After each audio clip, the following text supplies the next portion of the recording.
Exodus chapter 12. The Lord said to Moses and Aaron in the land of Egypt, "This month will stand at the head of your calendar, you will reckon it the first month of the year.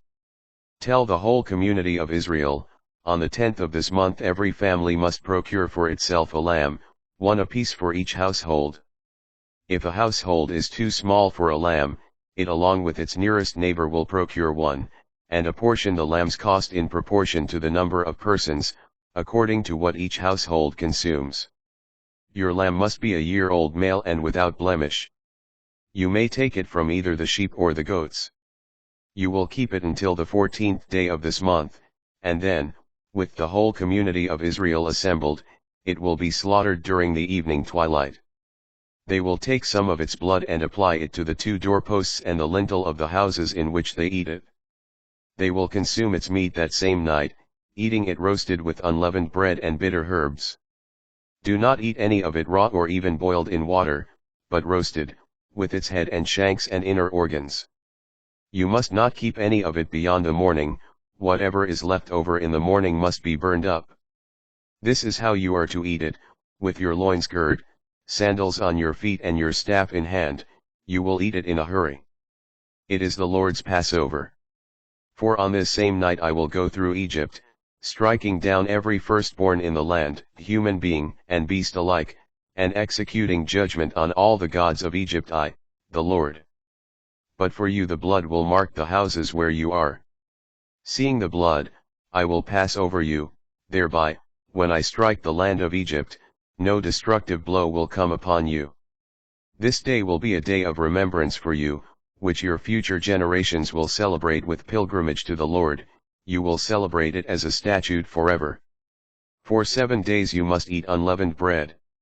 From the very first day you will have your houses clear of all leaven. For whoever eats leavened bread from the first day to the 7th will be cut off from Israel. On the first day you will hold a sacred assembly, and likewise on the 7th. On these days no sort of work shall be done, except to prepare the food that everyone needs. Keep, then, the custom of the unleavened bread since it was on this very day that I brought your armies out of the land of Egypt. You must observe this day throughout your generations as a statute forever. From the evening of the 14th day of the first month until the evening of the 21st day of this month you will eat unleavened bread.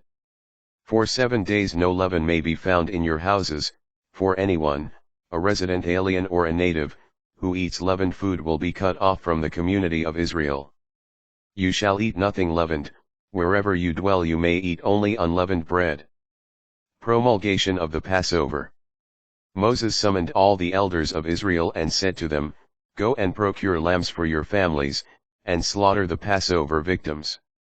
Then take a bunch of hyssop, and dipping it in the blood that is in the basin, apply some of this blood to the lintel and the two doorposts.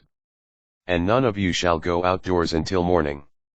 For when the Lord goes by to strike down the Egyptians, seeing the blood on the lintel and the two doorposts, the Lord will pass over that door and not let the destroyer come into your houses to strike you down.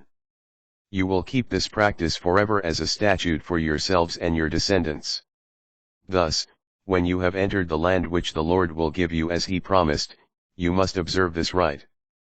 When your children ask you, what does this rite of yours mean? You will reply, it is the Passover sacrifice for the Lord, who passed over the houses of the Israelites in Egypt, when he struck down the Egyptians, he delivered our houses. Then the people knelt and bowed down. And the Israelites went and did exactly as the Lord had commanded Moses and Aaron. Death of the firstborn. And so at midnight the Lord struck down every firstborn in the land of Egypt, from the firstborn of Pharaoh sitting on his throne to the firstborn of the prisoner in the dungeon, as well as all the firstborn of the animals. Pharaoh arose in the night, he and all his servants and all the Egyptians, and there was loud wailing throughout Egypt, for there was not a house without its dead. Permission to depart. During the night Pharaoh summoned Moses and Aaron and said, Leave my people at once, you and the Israelites. Go and serve the Lord as you said. Take your flocks, too, and your herds, as you said, and go and bless me, too. The Egyptians, in a hurry to send them away from the land, urged the people on, for they said, "All of us will die." The people, therefore, took their dough before it was leavened, in their kneading bowls wrapped in their cloaks on their shoulders. And the Israelites did as Moses had commanded. They asked the Egyptians for articles of silver and gold and for clothing. Indeed, the Lord had made the Egyptians so well disposed toward the people that they let them have whatever they asked for. And so they despoiled the Egyptians. Departure from Egypt. The Israelites set out from Ramsesi for Sukkah, about 600,000 men on foot, not counting the children.